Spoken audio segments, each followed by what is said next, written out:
3. Assalamualaikum warahmatullahi wabarakatuh. Perkenalkan, kami dari kelompok Argentina yang beranggotakan saya sendiri, Fernando Jose Pamanuka, dan rekan-rekan saya. Saya Rutu Zelma Jaitan. Saya Friska Alia. Saya Ulja. Saya Lalu Rawan Terus. Kali ini kami akan membahas mengenai kebijakan-kebijakan yang dilakukan oleh pemerintah Argentina dalam 5 tahun, 10 tahun, dan lebih dari 10 tahun ketika mereka merdeka.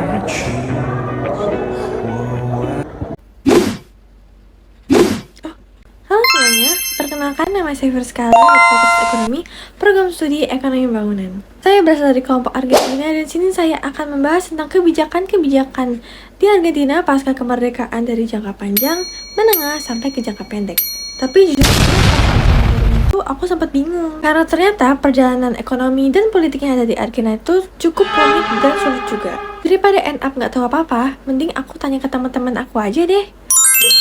Halo semuanya, perkenalkan saya Ulia dari kelompok Argentina. Pada kesempatan kali ini, kelompok kami akan membahas mengenai sejarah dan perkembangan kebijakan negara Argentina. Nah, perjalanan bangsa ini dimulai dari perjuangan besar dalam Argentine War of Independence untuk meraih kemerdekaannya. Melalui video ini, kami akan menganalisis bagaimana perkembangan kebijakan negara Argentina dalam 3 periode waktu yang berbeda, guna melihat transformasi negara tersebut dari masa ke masa. Nah, setelah meraih kemerdekaannya, Argentina tidak langsung menjadi negara yang stabil. Kondisi pasca awal merdeka itu diwarnai oleh ketidakstabilan politik yang cukup hebat, di mana terjadinya perdebatan sengit mengenai sistem pemerintahan yang akan dianut. Konflik internal ini berpusat pada pertentangan antara kubu sentralisasi yang menginginkan kekuasaan itu berpusat di Buenos Aires, kubu federal yang menginginkan otonomi di provinsi-provinsi. Nah, ketegangan struktur pemerintahan itulah yang menjadi fondasi awal tantangan besar Argentina dalam membangun stabilitas nasionalnya di masa depan. Baiklah, setelah menyatakan kemerdekaannya pada tahun 1816, negara Argentina mempunyai tantangan yang besar, yaitu ingin membangun lebih lagi ekonomi negara yang berdaulat. Dan di saat kondisi itulah fokus utama mereka adalah transisi dari ekonomi kolonial menjadi ekonomi modern. Nah, kali ini saya akan membahas kebijakan apa saja sih yang dilakukan oleh pemerintah Argentina setelah mereka menyatakan kemerdekaannya.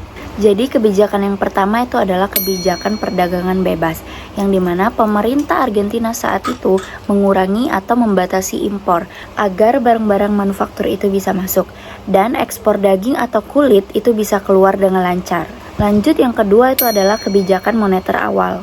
Karena butuh modal yang besar untuk perang kemerdekaan mereka, jadi pemerintah mulai mencetak uang pertama mereka. Dan mereka juga mengambil pinjaman dari luar negeri untuk membiayai infrastruktur dasar negara. Dan kebijakan yang terakhir itu adalah kebijakan bantuan lahan untuk masyarakat, yang dimana pemerintah itu memberikan hak pengelolaan tanah kepada petani atau peternak sebagai tulang punggung negara hingga saat ini untuk mendorong produksi pertanian di negara Argentina. Baiklah, setelah kita tahu kebijakan-kebijakannya apa saja setelah mereka merdeka, kita akan membahas apa saja sih dampak positif dan negatifnya. Jadi dampak positifnya itu adalah Argentina berhasil masuk ke pasar global dan ekonomi pedesaan mereka mulai tumbuh pesat. Dan dampak negatifnya itu adalah munculnya ketergantungan pada utang di luar negeri. Nah, selanjutnya kita akan membahas tentang kebijakan Argentina pasca merdeka dalam kurun waktu kurang lebih 10 tahun. Dalam kurun waktu kurang lebih 10 tahun ini, Argentina memfokuskan sepenuhnya pada upaya stabilisasi ekonomi. Terdapat 4 pilar utama yang menjadi dasar dalam pengambilan keputusan pada periode tersebut. Pilar pertama adalah reformasi fiskal, di mana pemerintah memprioritaskan pengurangan defisit anggaran guna menjaga keseimbangan neraca keuangan negara. Langkah ini berjalan beriringan dengan pilar kedua, yaitu perubahan kebijakan pajak yang dilakukan untuk mengoptimalkan sumber pendapatan internal secara lebih sistematis. Pada pilar ketiga, mencangkup pengelolaan utang luar negeri. Pemerintah menata kembali kewajiban finansial internasionalnya demi membangun kredibilitas ekonomi di mata dunia. Sementara itu, pilar keempat adalah upaya menarik investasi asing di mana pintu bagi modal luar negeri mulai dibuka lebar untuk mendorong pertumbuhan sektor produktif di dalam negeri. Rangkaian kebijakan ini pada akhirnya memberikan dampak yang signifikan bagi negara. Di satu sisi, stabilitas ekonomi mulai terlihat tumbuh secara perlahan dan memberikan arah pembangunan yang lebih jelas. Namun di sisi lain, kondisi perekonomian Argentina pada masa ini dinilai masih sangat rentan terhadap krisis, mengingat fondasi yang dibangun masih dalam tahap awal penyesuaian. Nah, setelah Argentina itu melalui merdeka melalui Argentine War of Independence, negara ini tuh mulai mengarahkan kebijakannya itu pada pembangunan ekonomi yang lebih luas dan juga terstruktur nih guys. Nah, atau dalam jangka panjang, Argentina itu mengembangkan model ekonomi yang dikenal sebagai agro ekspor. Artinya itu negara ini tuh hanya berfokus pada produksi dan juga ekspor dari hasil pertanian dan juga peternakan. Nah, contoh hasil produksi itu seperti daging dan juga seperti gandum. Nah, kebijakan ini itu tuh mendorong pertumbuhan ekonomi yang cukup pesat karena Argentina itu bahkan sempat menjadi salah satu negara dengan ekonomi yang terkuat pada masanya. Untuk mendukung hal tersebut, pemerintah juga melakukan modernisasi infrastruktur seperti melakukan pembangunan pelabuhan dan juga sistem transportasi. Bantuan ini sangat mempengaruhi demi tujuan untuk memperlancar distribusi barang ekspor ke pasar internasional. Nah, namun di balik pertumbuhan tersebut, itu tuh pasti akan muncul tantangan nih guys. Untuk negara Argentina itu sendiri, yang dimana Argentina itu menjadi sangat bergantung pada pasar global.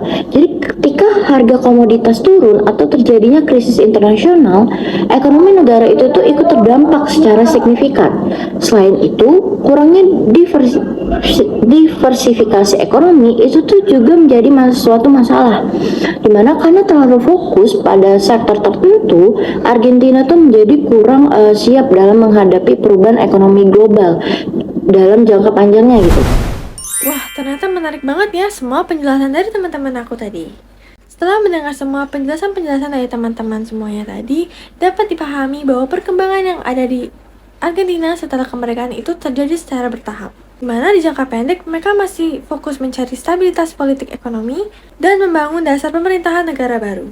Lalu di jangka menengah terjadinya kenaikan yang dimana terjadi ekspor peternakan dan pertanian serta kerjasama dagangan dari luar negeri. Pada masa jangka panjang, Argentina mengalami pertumbuhan ekonomi yang sangat besar dan pesat melalui modernisasi dan adanya agro ekspor. Di balik semua pertumbuhan yang ada, tentunya pasti ada kelemahan yang terjadi pada saat perkembangan Argentina muncul. Mana Argentina terlalu bergantung pada proses ekspor dan global pasar, sehingga ekonomi mereka akan mengalami krisis yang cukup rentan untuk masa depan. Jadi bisa disimpulkan bahwa kebijakan pasca kemerdekaan Argentina yang terjadi hasil mendorong pertumbuhan ekonomi yang ada di negara tersebut. Tapi perlu digarisbawahi juga bahwa tidak semuanya itu dapat menciptakan ketahanan ekonomi jangka panjang. Sekian, terima kasih buat semuanya yang udah nonton video ini, dan thank you so much juga buat teman-teman aku yang udah ngejelasin ke aku sebenarnya bagaimana perjalanan negara Argentina pasca kemerdekaan jangka panjang, menengah, serta jangka pendek. Sekian saja informasi yang dapat kami sampaikan. Kami ucapkan wassalamualaikum warahmatullahi wabarakatuh. Terima kasih.